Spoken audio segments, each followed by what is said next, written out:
Welcome back to Revise and Resubmit, the podcast that takes, those really dense academic papers and makes them surprisingly interesting.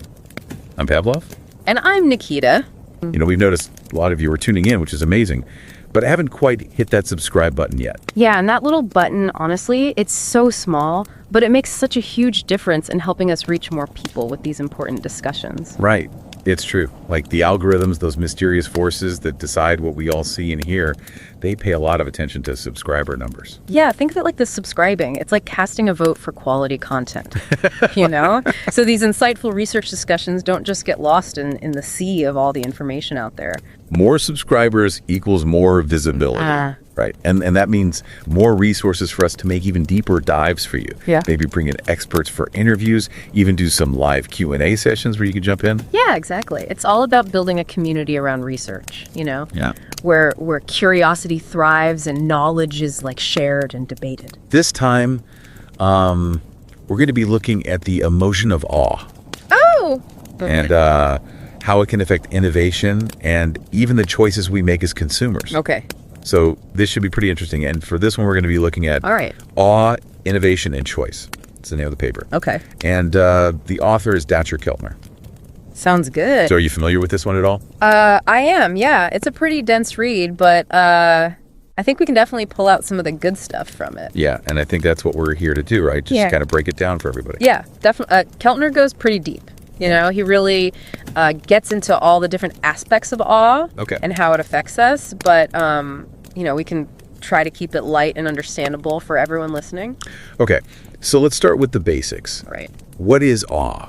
How is it different from just, feeling happy or impressed or something like that? Well, awe is definitely more than just a fleeting feeling. It's really like a complex emotion that's triggered by vastness and mystery, things that kind of challenge our understanding of the world. I see. Think about like standing at the edge of the Grand Canyon or seeing, like a breathtaking feat of human ingenuity or something like that. Right. It's that kind of feeling. It's like your brain is trying to grasp something that's almost too big to even comprehend. Right. Exactly. It's like our brains are kind of struggling to comprehend it. Yeah. And that's actually like a key part of what awe is. Okay.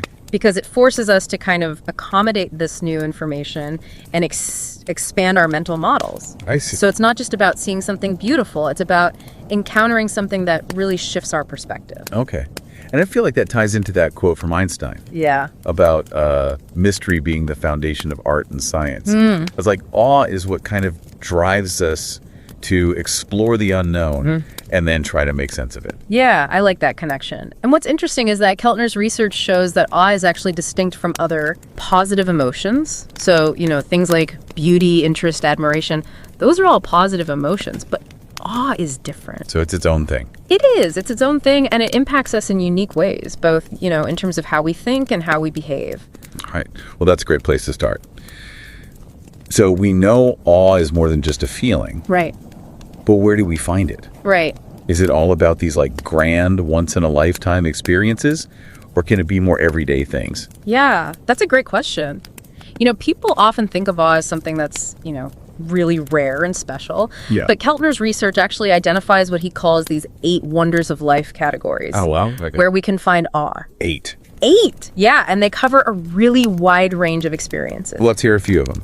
Okay, so you've got things like moral beauty. So that might be triggered by witnessing acts of selflessness or courage. Oh. Then there's the awe that we find in nature, right? So that could be anything from the vastness of a starry sky to like the intricate design of a tiny little insect. Okay, so nature is a big one for sure, I feel like. Yeah, definitely. And then there's the awe we get from visual design. Yeah. So like incredible architecture or a really stunning piece of art. Right. Music is another big one, awe-inspiring music, Yeah, for sure. We also have spiritual or religious experiences. Okay. Big ideas that really challenge our understanding of the world. And then even like contemplating the life cycle itself, birth and death, these kinds of things. It's not just like climbing Mount Everest or seeing the Northern Lights. You can find awe in kind of everyday moments too. Exactly. You can totally think about like listening to a piece of music that just really moves you or having a deep conversation with someone that challenges your worldview. It's about being open to experiencing awe in all these unexpected places, not just the big grand things. So it's like you need to kind of tune in to those moments that make you stop and think, wow, there's something bigger going on here. Yeah. I love that. You put it perfectly. It's really about cultivating that sense of wonder and curiosity and allowing ourselves to kind of be moved by the world around us. Okay. So far, we've established that awe is this powerful emotion triggered by vastness and mystery, and that we can find it in tons of different experiences. But how does awe actually change the way we think? Right. Is it all about making us feel small and insignificant? That's a really common misconception, actually. You know, people think that awe is about making us feel small. Yeah. But it's not really about diminishing our sense of self. It's more about expanding our awareness and encouraging us to think more systemically. So instead of getting caught up in our own little bubble, we start to see ourselves as part of something much larger. So instead of focusing on just me, myself, and I, we start to zoom out a little bit. Exactly. We zoom out and we start to see the interconnectedness of things. I see. We start to think about the systems and the processes that shape our world. Okay. And is there research to back that up? Like, is there any evidence that awe can actually change the way we think? There's some really interesting research on this. For example, one study found that people who were exposed to awe were actually better at discerning strong arguments from weak ones. Oh, wow. Really? Yeah, it's like awe kind of sharpens our critical thinking skills and helps us cut through all the noise. So it makes you smarter? It might. I mean, there's definitely some evidence to suggest that, yeah. Interesting. And there's also that anecdote about the backpackers in Alaska. Oh, yeah. Remember that. Whose reasoning skills actually improved after being immersed in nature for several days. Right. Just from being in awe of their surroundings. Right. It's like their brains got a workout just from being in awe. That's pretty cool. Yeah. And researchers believe that it was because, being surrounded by the vastness and complexity of nature, it challenged their mental models and forced their brains to kind of adapt and become more flexible. So awe is not just about feeling good. It's literally changing the way our brains process information. Exactly. And that shift in thinking has some really big implications for how we approach problem solving, decision making, and even creativity. Okay. So it's not just a nice feeling. It can really change the way we operate in the world. Wow. All right, so we've covered what awe is and how it can kind of rewire our brains to think more critically and systemically. Right. But how does this translate into action? Does awe just leave us staring up at the stars, or does it actually motivate us to do things differently? Right. That's a great question, and that's actually what we're going to get into next time. Okay, perfect. Stay tuned. I will. I'm definitely interested to learn more about that. All right. Sounds good. All right, well, thanks everybody for tuning in to another deep dive, and we'll see you next time. Yeah. So last time we were talking about what awe is, Right. how it can rewire our brains to think more critically and systemically. But how does this translate into action? Okay. Does awe just make us kind of stare up at the stars in wonder? Or does it actually motivate us to do things differently? Yeah, that's a really crucial question. And the research suggests that awe doesn't just change the way we think. Okay. It actually changes the way we behave as well.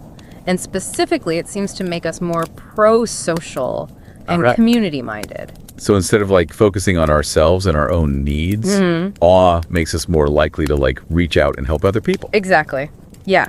There's evidence that people who frequently experience awe tend to be more generous with their time and their resources. Okay. They're also more likely to volunteer and just engage in acts of kindness in general. So if I'm understanding this correctly, it's awe is this superpower for becoming a better person. Right. Sign me up. But what's the connection? Why would experiencing something vast and mysterious make me want to go volunteer at a soup kitchen? Well, remember how we were talking about how awe kind of shifts our perspective from a self-centered view to seeing ourselves as part of these larger systems? So when we feel connected to something bigger than ourselves, our own individual needs kind of seem less important. It's like that saying, a rising tide lifts all boats. Yeah. Right? We start to see ourselves as part of a collective, and that makes us want to contribute to the well-being of the whole. That's a great analogy. I like that. Right. And there's actually some research that supports this shift away from self-focus. Okay. Do you remember the study with the people who experienced awe at Yosemite? Oh, yeah. Where they drew pictures of themselves as smaller. Yes. Exactly. Compared to the control group. Right. It's like their sense of self literally shrunk in comparison to the vastness of nature. Yeah. And that feeling of humility can be really powerful in terms of motivating us to act for the greater good. We become less concerned with our own ego. Right. And more focused on making a positive impact on the world. Okay. I'm starting to see how all of this ties into innovation too. Yeah. If awe makes us think more broadly and connect with other people. And act more generously, wouldn't that kind of naturally lead to a more creative and collaborative environment? Absolutely. Yeah. Keltner argues that awe is a key ingredient for sparking creativity. Okay. And he links this to the concept of wonder. Oh, interesting. So he suggests that wonder is kind of like the bridge. Okay. Between awe and all these different kinds of creative expressions. So awe inspires wonder, which then fuels our creativity. Exactly. Think about it. When you experience something truly awe-inspiring, it often makes you feel curious. Right. And it makes you want to explore and understand and even recreate that feeling. Yeah, totally. Yeah. When I see a beautiful painting or hear a piece of music that really moves me, it makes me want to go create something myself. Exactly. And Keltner actually breaks down this awe-inspired creativity into 4 main categories. Oh, okay. Let's hear them. All right. So we have representation, symbolization, ritualization, and object creation. Okay, so representation, what does that mean? So representation is basically expressing awe through things like storytelling and narratives, myths, and even belief systems. Okay. Think about the ancient myths and legends that people use to explain natural phenomena.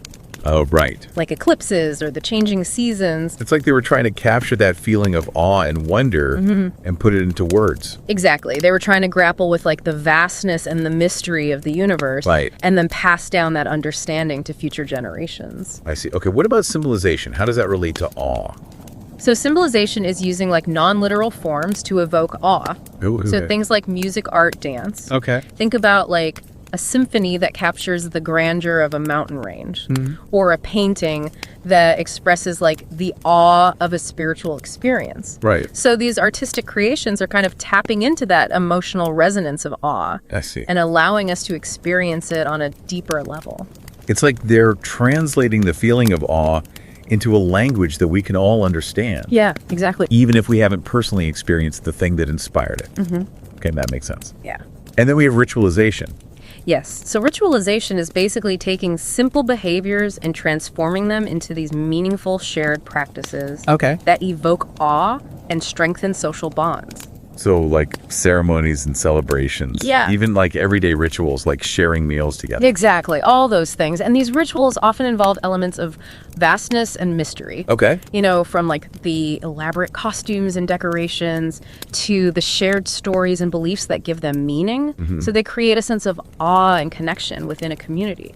It's really fascinating how awe just seems to kind of weave its way through so many aspects of human culture and creativity. It really does. And that's actually one of the key takeaways from Keltner's analysis. He suggests that awe has been a driving force in human evolution. Wow. Shaping the way we understand the world, interact with each other, and express ourselves creatively.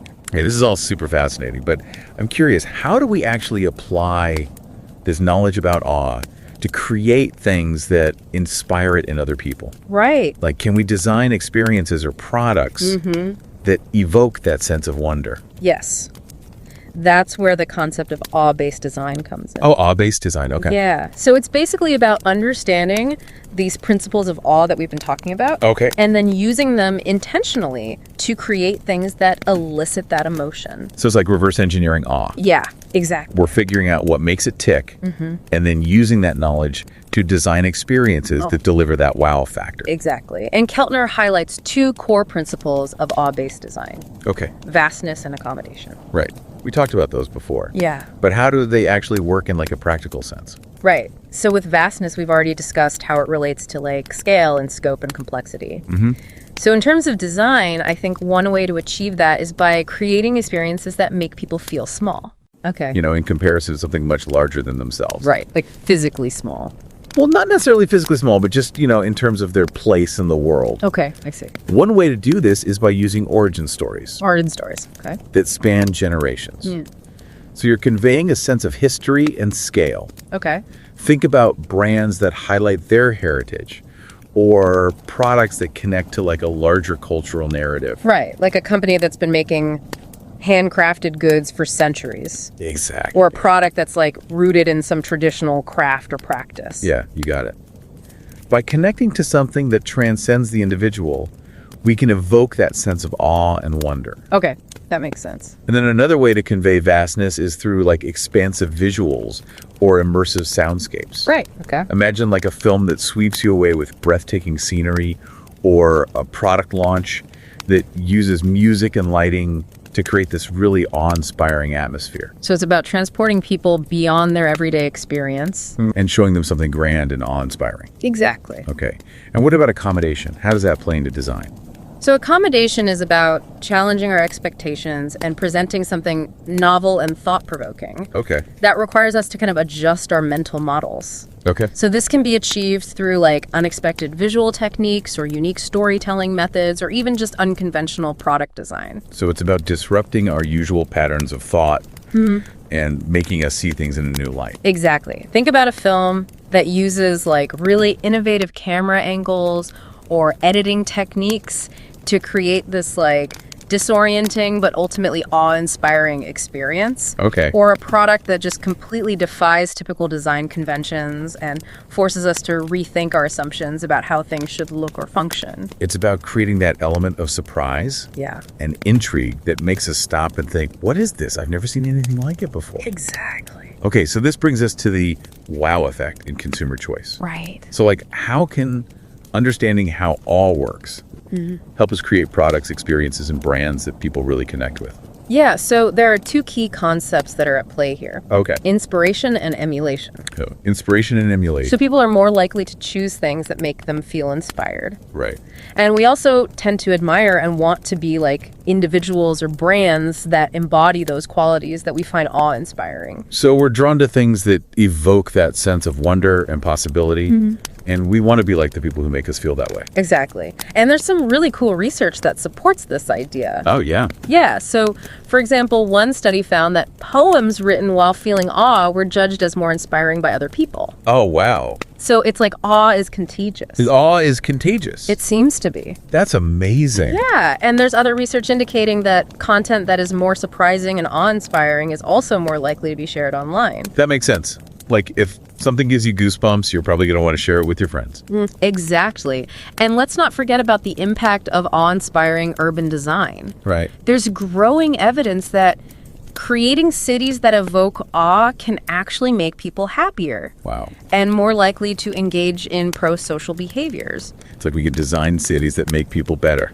It really is a fascinating area of research. Yeah. And it just speaks to the power of awe and the impact that it can have on individuals and communities. Okay. So by understanding these principles of awe and incorporating them into our designs, we can create environments that really inspire, uplift, and connect us on a much deeper level. Okay.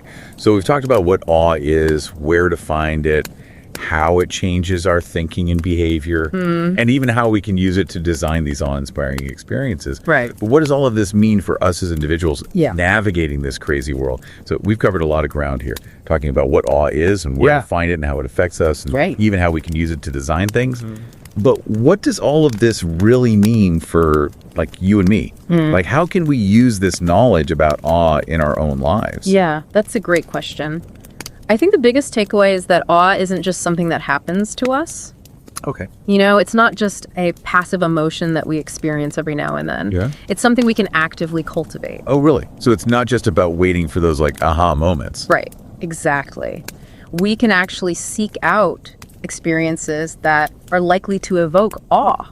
Oh, okay. So how do we do that? Well, think back to those 8 wonders of life categories that we talked about. Right. They're a really good starting point for figuring out where awe might show up in your own life. Okay.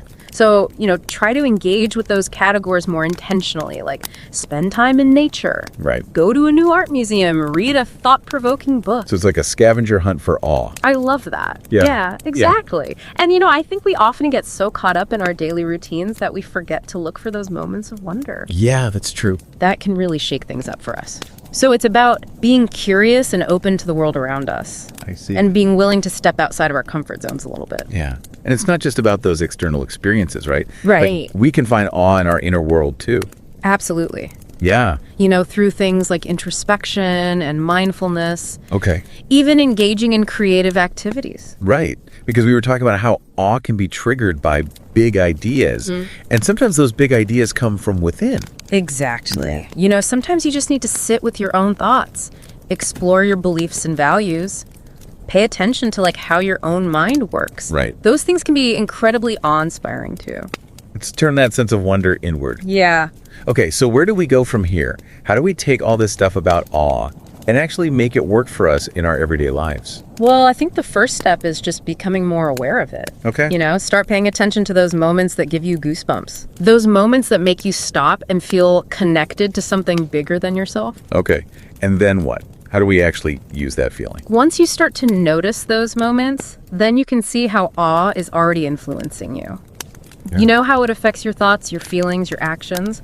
Notice how it changes the way you interact with other people. Right. How you approach problems, even how you feel overall. And maybe we can even start making choices that align with those awe-inspiring moments. Exactly, yeah. Choose the brand that makes you feel a sense of wonder.